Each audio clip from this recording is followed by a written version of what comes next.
Well, it happened again, guys. My brand new trailer was stolen.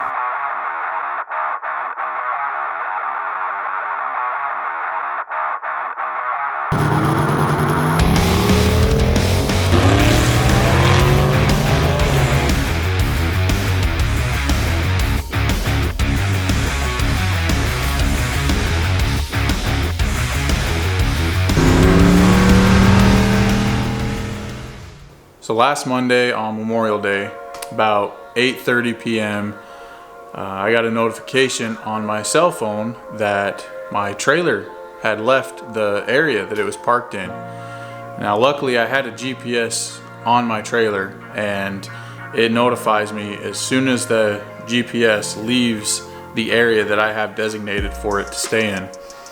And at first when I saw it, I was like, didn't believe it. I was like, no, there's no way. But when I checked the actual location, it was like moving away from where I had it parked. And I was over at my buddy's shop. We were grilling and stuff from Memorial Day. And I was like, hey guys, my trailer just got stolen. So hauled ass out of there and kept watching it, and it kept moving. It was like zigzagging through the back roads, through the neighborhoods.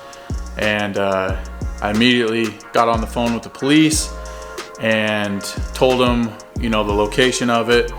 By the time dispatch had gotten me in contact with an actual officer, the trailer had stopped and it was sitting still in a neighborhood. So I gave them the address and I went to check where I had it parked, because where I had it parked was at my work, and it's a gated, secure, parking lot where it's fully gated, has two gates that are both locked, and it was parked next to two other vehicles directly under a street light. So it was right in the middle of the parking lot under a street light.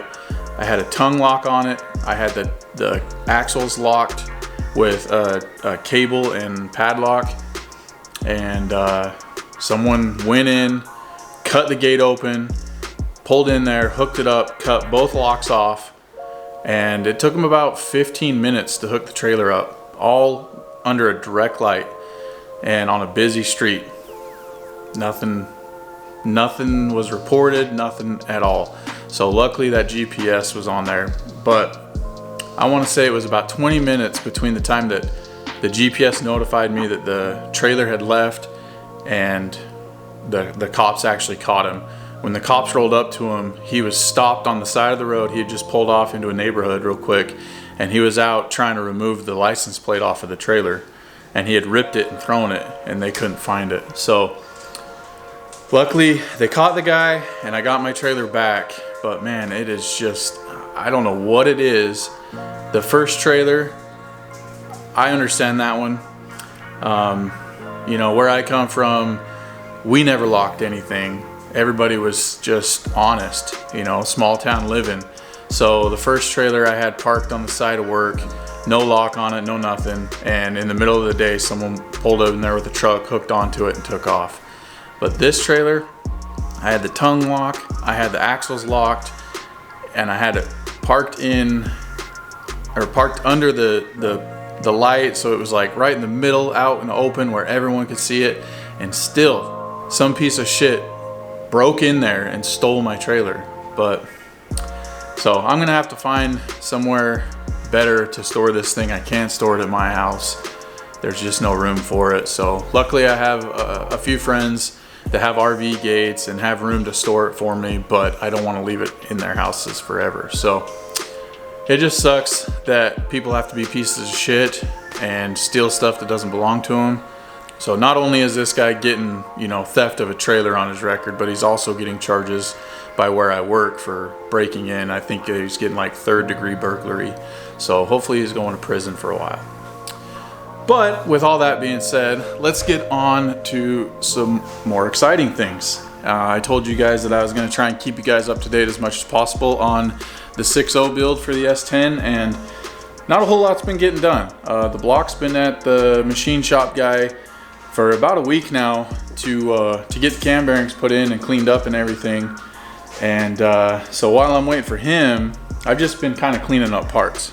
I got the pistons over here kind of cleaned up. This was the first go around. These things were like nasty. I mean, this is like super clean compared to what they were, but just been hitting them with some oven cleaner and scrubbing them in this. I still got a little bit left to do.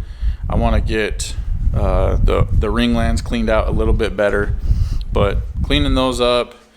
And I had talked about running these 706 heads that came off the 5.3, but recently I had someone reach out to me, one of my buddies, Alex, and he told me he had a set of these. These are 823 heads.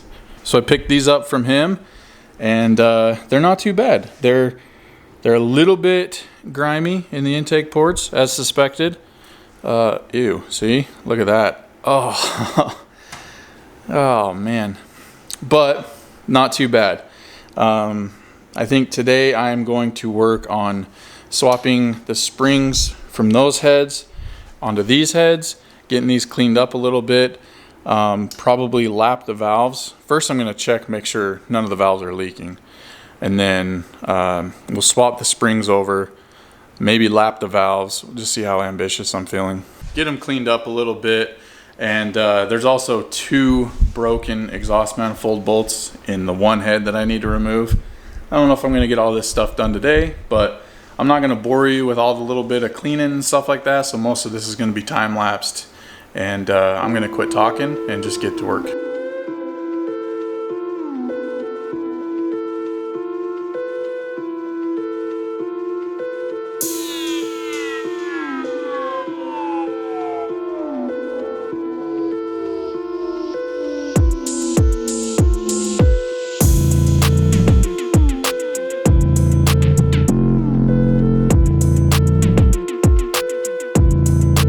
Alright, so I just leak tested all the valves with just using water. Just poured it down the ports and looked for leaks. And I marked this one with an X because it was leaking a little bit, and this one was leaking a little bit. So those are the only 2 valves that had a little bit of a leak. And then before I take the valves out, I always like to number them so that the valves go back in the exact same spot that they came out of. So just mark each one with a number. It's not like firing order or anything like that. Just so you know that this valve goes in this hole and this valve goes in this hole in this cylinder. So I'm going to start taking all the springs off, pulling the valves out, and start lapping.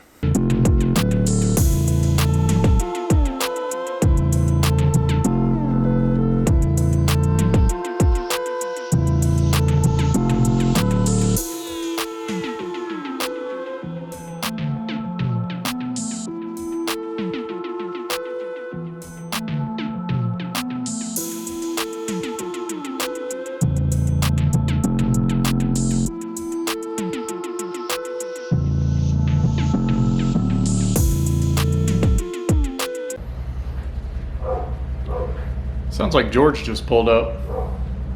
I wonder what he's doing over here. Huh.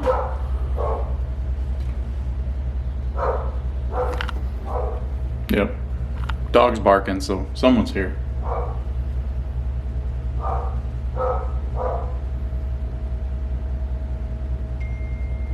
Yep, it's George.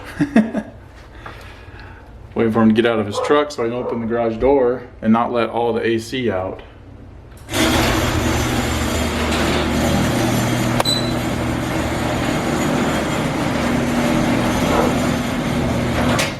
Hurry up, don't let all the AC out. Oh shit. No, close. Fuck.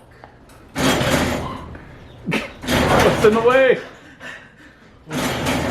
I'm not wanting to. There's something in the way. Got it.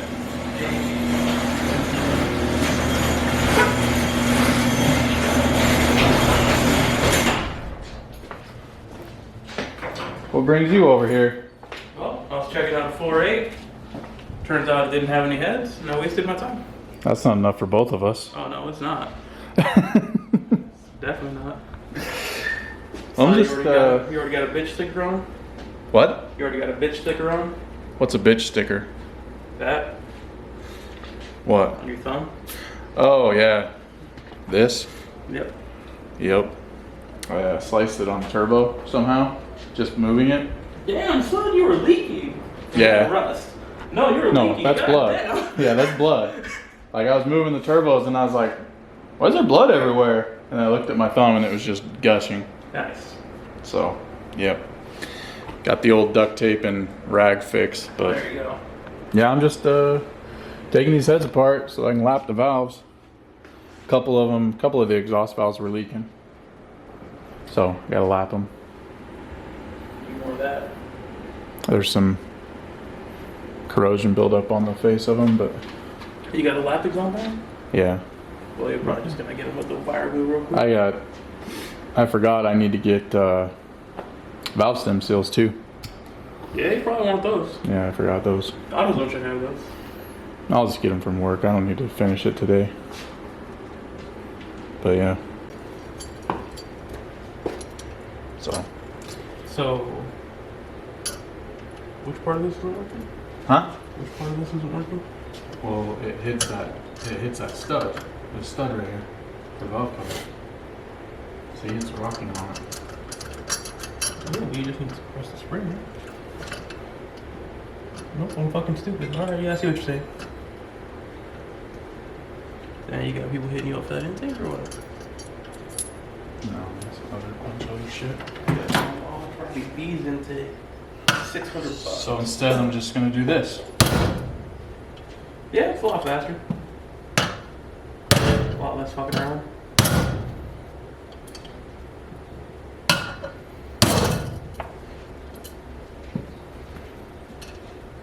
Fucking Alex showed me that picture of you with your thumb. I was like, what the fuck was he doing?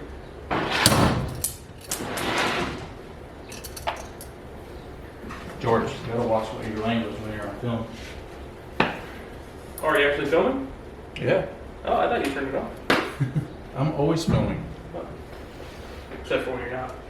You know, if you got a swear jar, you'd have money. Every time me and Nani are here, boy, you'd rack up at least $200. I'm gonna implement that then. Hmm? I'm gonna implement that. Doesn't mean we're gonna pay it. I went to this dude's yard. Boy, I thought I was gonna die.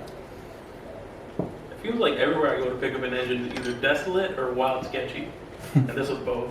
Pasta Mexican food. Oh yeah, I've never been there. There's Taste of Italy right next to it too. What's the Taste of Italy? Is that like Italian place. Is it good? It's pretty good. How much is that shit? Huh? How much is that shit? It's a little pricey, but it's pretty good. Like Olive Garden? Good. Like what I get there is usually like $12 for like the chicken parmesan, Oh. spaghetti. Dude, that shit looks banging. And it's better if you go in there and sit down because like the entrees you get a salad with it. Oh. If you stay there to go, they don't give you the salad. Damn. I'm a fat fuck. So what you're saying is you want to go to Taste of Italy? Yeah, dog. I got you too. Just take me there. All right, well, George had to go home and I had some errands to run. So now I am going to take this oven cleaner and try and clean these heads up.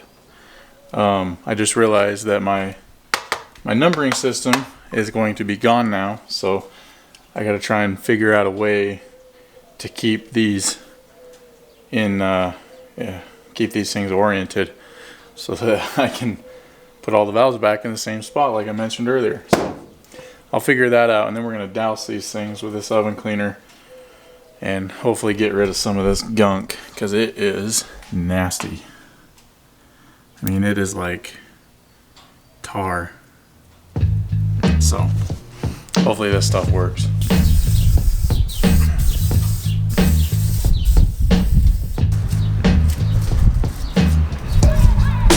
This stuff in the intake port is like pudding. Oh, it's so gross.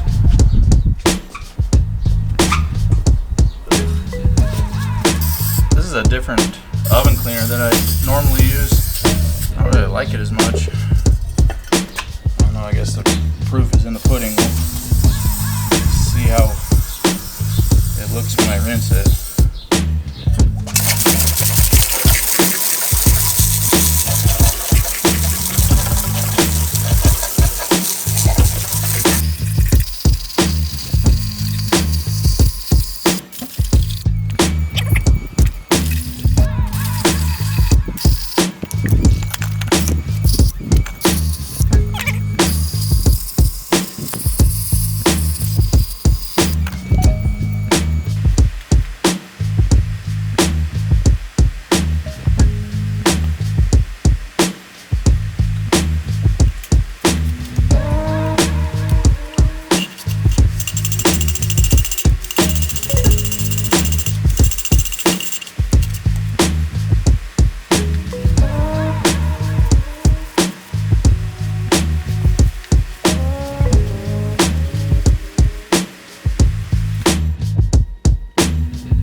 All right, and many hours later, pretty much got these heads all finished up. Now I went ahead and lapped all the valves. I swapped over the springs from my 706 heads that I had down here.